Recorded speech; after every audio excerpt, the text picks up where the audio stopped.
베드로의 주여 형제가 내게 죄를 범하면 몇 번이나 용서하여 주리까? 7번까지 하오리까라는 질문으로 시작하고 있습니다. 베드로가 이러한 질문을 예수님께 하고 있는 것은 예수님께서 앞의 절에서 죄를 범한 형제에 대한 이야기를 하셨기 때문입니다. 15절의 내용에서부터 보면 우리가 잘 알고 있는 내용이 등장합니다. 형제가 죄를 범하거든 먼저는 너 혼자 가서 그 형제를 권고하라라고 합니다.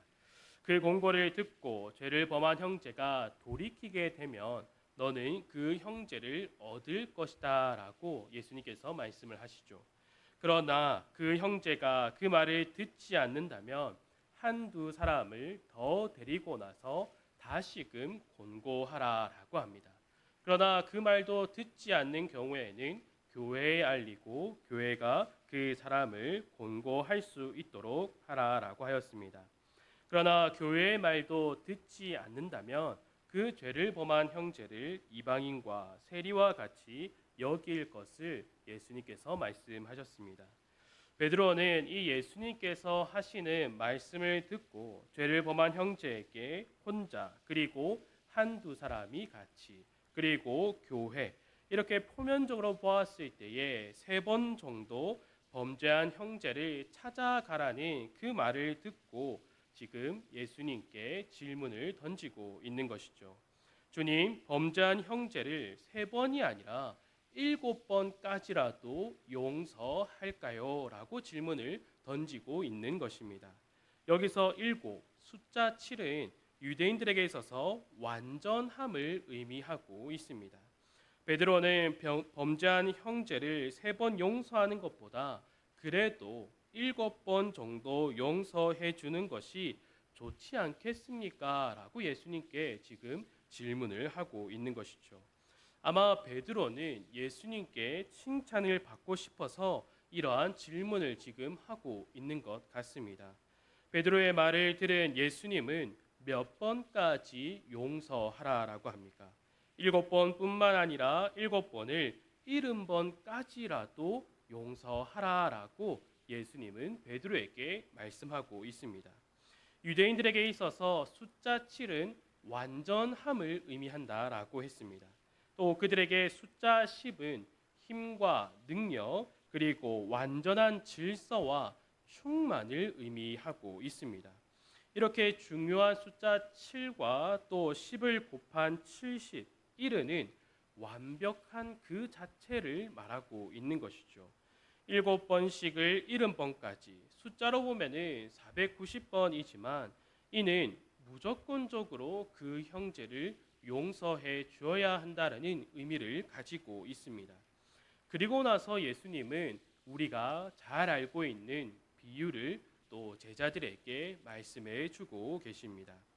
그러므로 천국은 그 종들과 결산하려 하던 어떤 임금과 같으니 지금 예수님은 천국은 무엇과 같다라고 말씀하고 있습니까? 그 종들과 결산하려고 하던 어떤 임금과 같으니라고 말씀하고 계십니다. 그래서 예수님의 이 비유는 어디에 초점이 맞추어져 있습니까? 천국과 결산하려고 하던 어떤 임금에게 지금 초점이 맞추어져 있다라는 것입니다. 그리고 나서 이 임금과 관련된 이야기가 나오고 있습니다. 임금은 자신의 종들과 또 한 명씩 한 명씩을 불러서 결산을 하고 있었습니다. 이 결산을 하던 중에 한 종이 이 앞에 섰는데 이 종이 빚진 것을 보니 얼마나 빚을 졌다라고 하고 있습니까? 10,000달란트를 빚을 졌다라고 하고 있습니다. 1달란트는 6,000데나리온이었습니다. 한 데나리온은 노동자의 하루의 품삯이었습니다. 따라서 1달란트라고 하면 노동자가 16년을 일해야지 받을 수 있는 돈이었습니다. 그러면 1달란트가 이러면 10,000달란트는 어떻게 했습니까?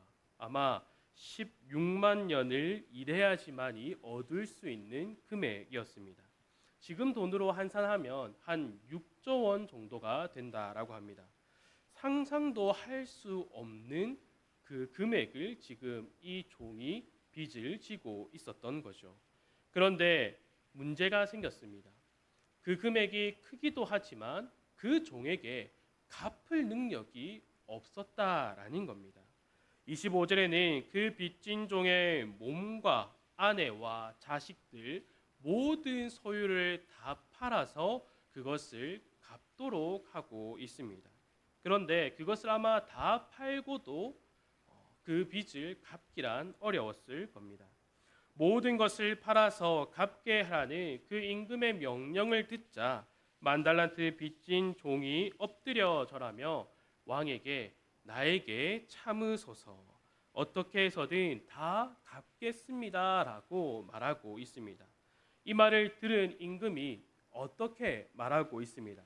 자, 그러면 여기 와서 어떻게 갚을 것인가 세세하게 그 계획을 적어봐라. 이렇게 지금 말하고 있습니까? 아니면 우리가 드라마에서 볼 수 있을 법한 신체 포기각서를 지금 써라. 이렇게 지금 말하고 있습니까? 그러한 말을 하고 있지 않습니다. 그 종을 보고 불쌍히 여겨 그를 놓아 보내주며 만달란트라는 큰 금액을 없애 주었다라는 거지요. 그가 진 모든 빚을 탕감해 주었다라고 말하고 있습니다. 이게 가능하겠습니까? 이 비유를 듣고 있던 제자들은 아마 그러한 일은 있을 수 없는 일이다라고 생각했을 수도 있습니다.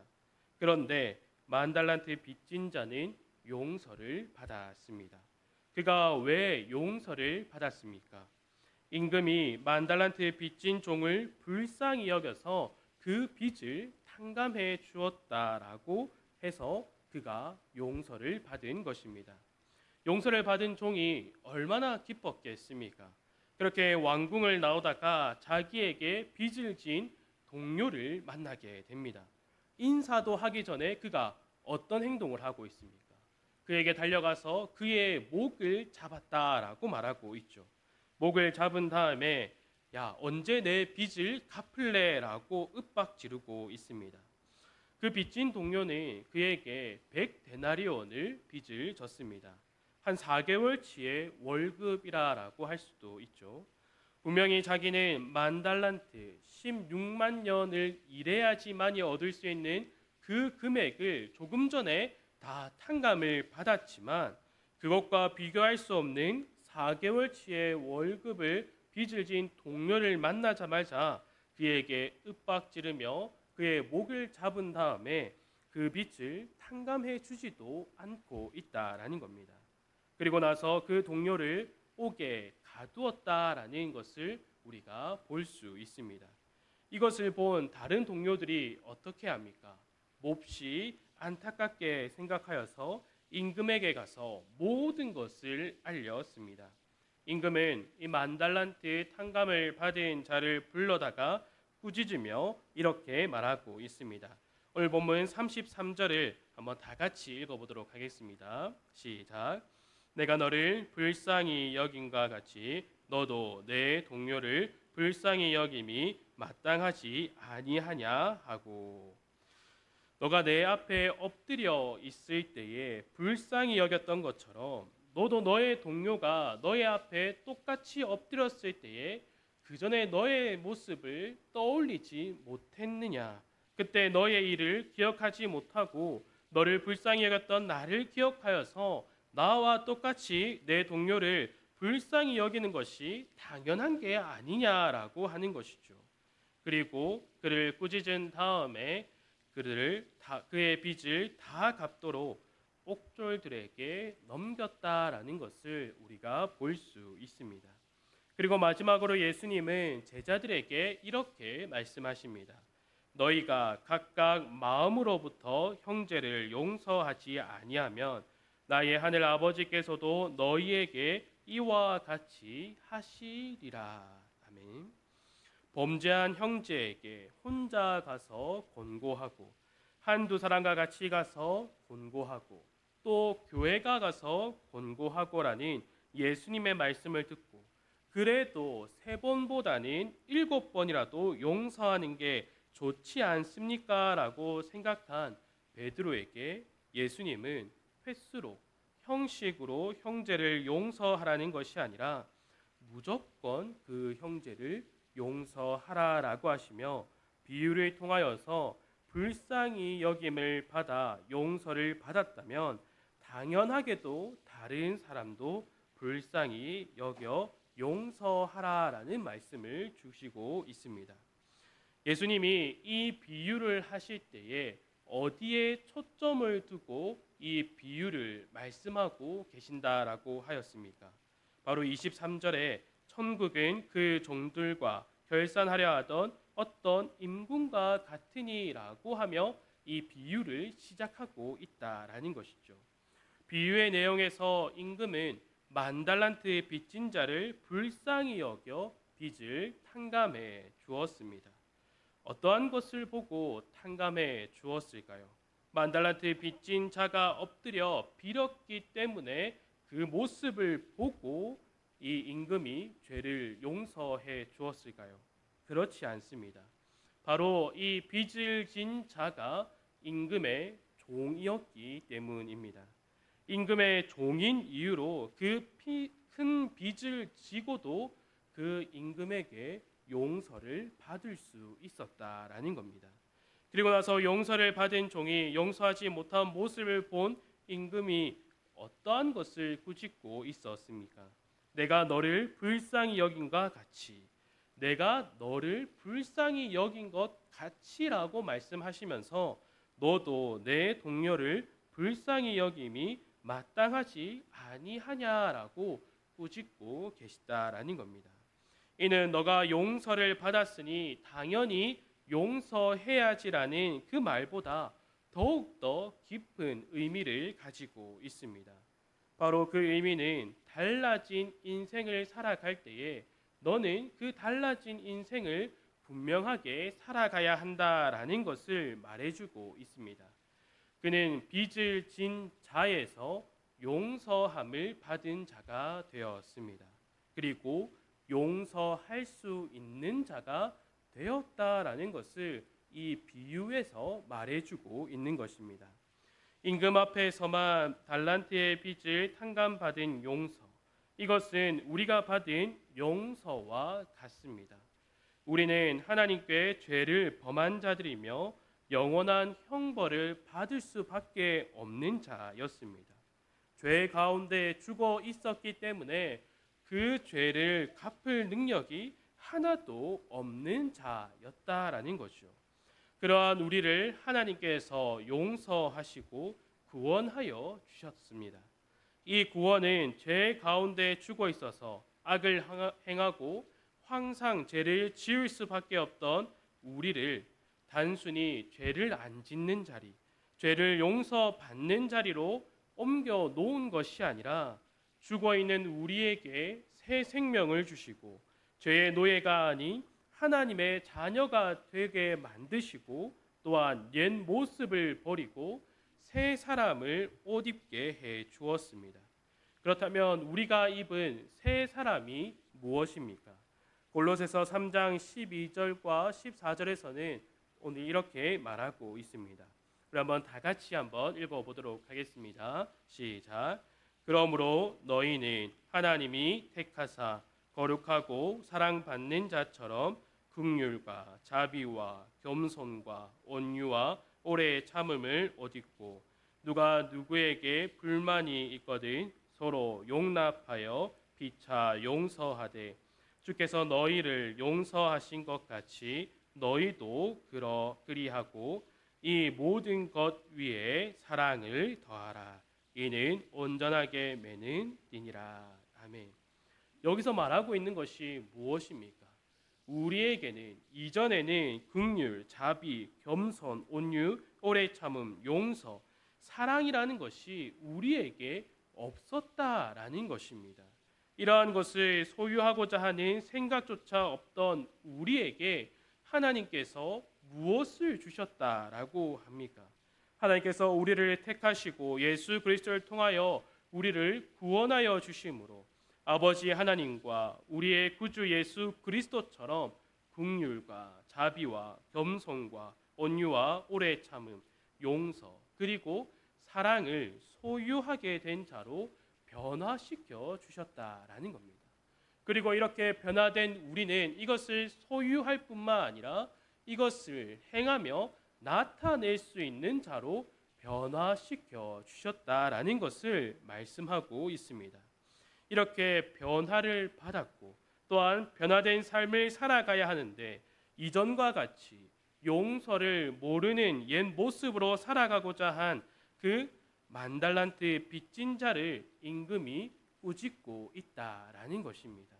주 안에서 사랑하는 성도 여러분, 우리는 변화된 삶을 살아가야 합니다.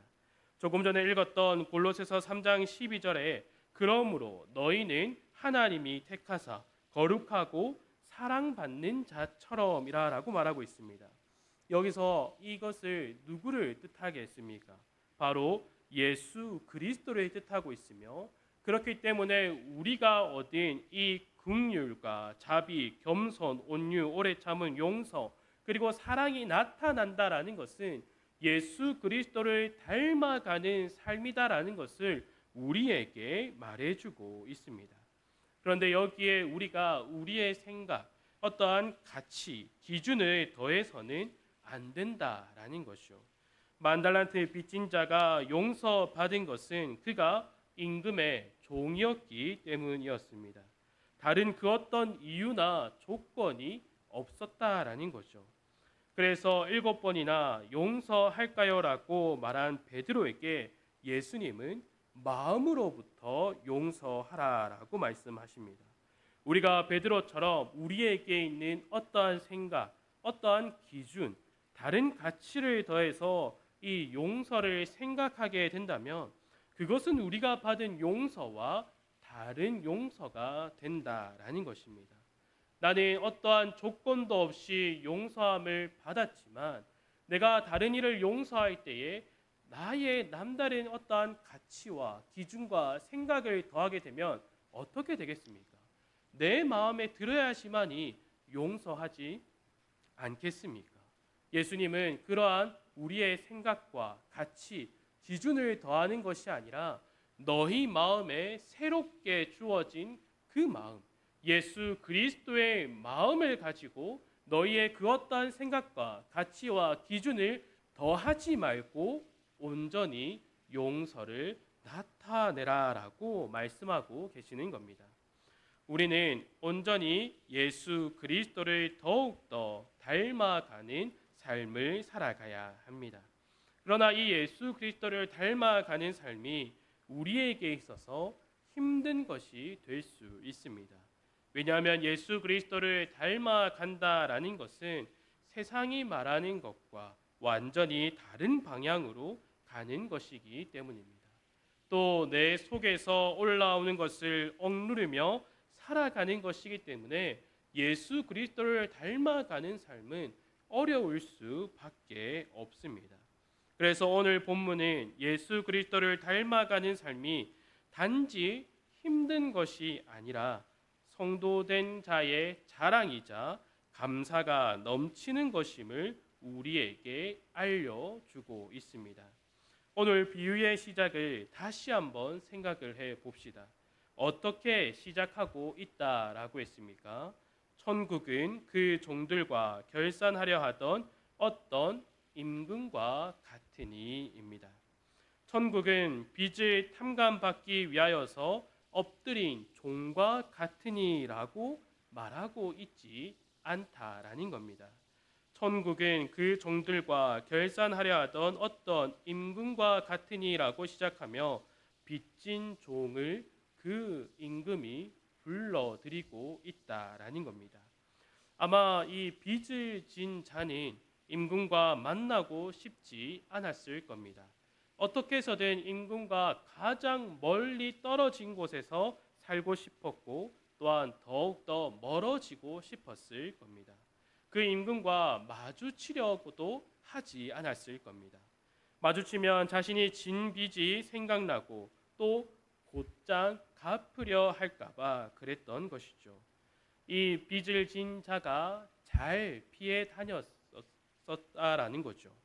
임금이 자신을 데리고 오라고 해서 그는 갑자기 그 임금 앞에 서게 됩니다. 아니나 다를까 자신의 몸과 자식과 아내와 모든 소유를 팔아 빚을 갚으라라는 말을 듣게 됩니다.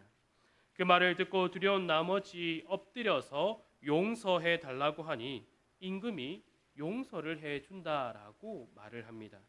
빚을 진 종은 자신이 빌면 잘하면 그 빚을 갚을 기한을 늘려줄 것이다라고 생각을 했을 겁니다.